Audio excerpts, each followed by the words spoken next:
In this section, we'll talk about one additional important topic.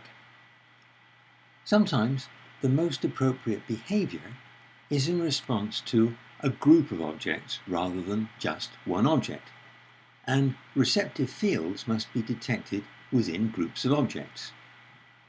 In this example, attention focused in turn on the chair, the television, and the remote could lead to a strong total recommendation strength in favor of sitting in the chair and turning on the television. Earlier in the course, we discussed how the brain could do this. If we simplify the cortex to three areas, and the three areas discriminate between visual elements like boundaries, between visual objects, and between different types of groups of objects, receptive field detections go from the top through the middle to the bottom. Receptive field discrimination means that in the bottom area, for example, recommendation strengths in favor of behaviors in response to groups of objects can be assigned to the receptive fields in such a way that there's a high probability that the behavior with the highest recommendation strength at any point in time will be the most appropriate behavior. So there have to be receptive field detections in that bottom area in order to have recommendation strengths in favor of sitting down and watching TV. So, as in earlier examples, if attention is focused on the television first, receptive fields are detected in the middle area. Then, receptive fields are detected in response to the chair, and then the remote. But in order to detect receptive fields at the group of objects level, all these object receptive field detections must be available at the same time, so they can be provided together to the next area. So the activity corresponding with the receptive field detections in the first and second objects must be prolonged until receptive field detections in all three objects are active. But if they're all being detected at the same time in the same area, there could be crosstalk, detection of confused receptive fields made up of combinations of information derived from several different objects. So the brain needs to keep the receptive field detections within different objects separate from each other until they can be combined in an appropriate fashion in the next area. So how can the different receptive field detections be labeled and separated, especially since in some cases the same column or even neuron receptive field may be present in more than one object, but the receptive field detections in the next area have to be combinations of those object receptive fields.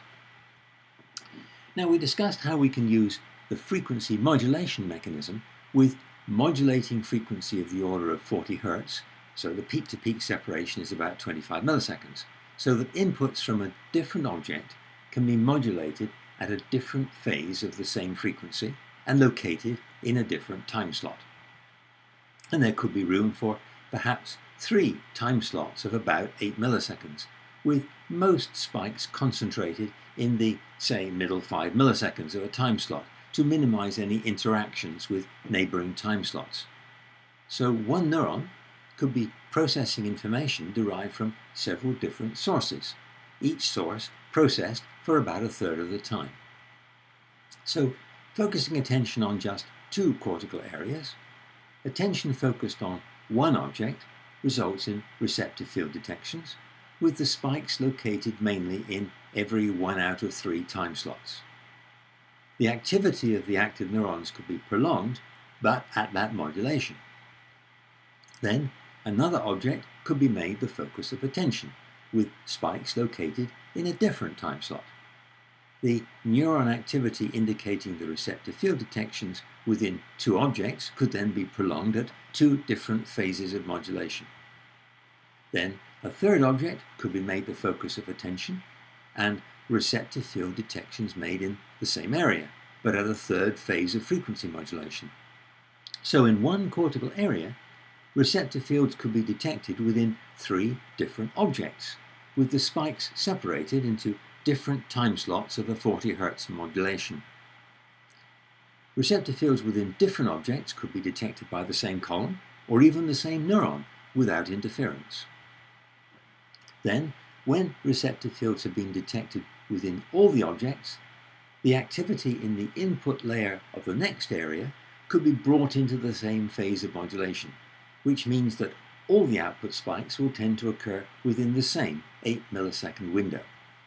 That will generate receptive field detections in the next area. Now, we discussed all that before, but what I want to look at now is what's happening a bit more closely. Suppose that these represent source neurons in the discriminates objects area in layer 6 of active columns. And this is a target neuron in the input layer of the discriminates groups of objects area. And I've illustrated that neuron with 3 dendritic branches. Each branch will get multiple inputs from the source neuron population. And then there's an interneuron that can generate spikes at the gamma band frequency. And this interneuron targets each of the dendritic branches. Now, suppose the population of source neurons are detecting receptive fields within 3 different objects, modulated so that the spikes generated in response to the different objects are in different time slots. I've just illustrated the 3 time slots in one modulation period, but this kind of pattern will repeat in each period. Some source neurons will only produce spikes in response to one type of object, some in response to 2 types, and a few neurons may produce outputs in response to all 3 types.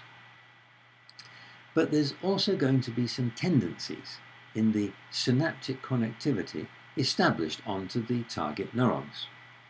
In the past, the neurons that detected their receptive fields in response to one object will have tended to be active at similar times, because every time an object of the same type was seen, there's a reasonable chance they'd be active. On the other hand, the number of occasions in which 2 of the current objects were present at the same time will be smaller. Sometimes one type of object will have been seen when the other type wasn't there. So 2 discriminates objects neurons active in response to 2 different objects will have a somewhat lower chance of having been active in the past at the same time. What this means is that there'll be a tendency for discriminates objects neurons that often respond to one type of object to establish synapses on the same branches. Neurons often active in response to different types of objects will tend to synapse on other branches, and so on. Neurons that often respond to 2 types will tend to establish synapses on both kinds of branch, and in the current situation may have spikes in the 2 corresponding time slots.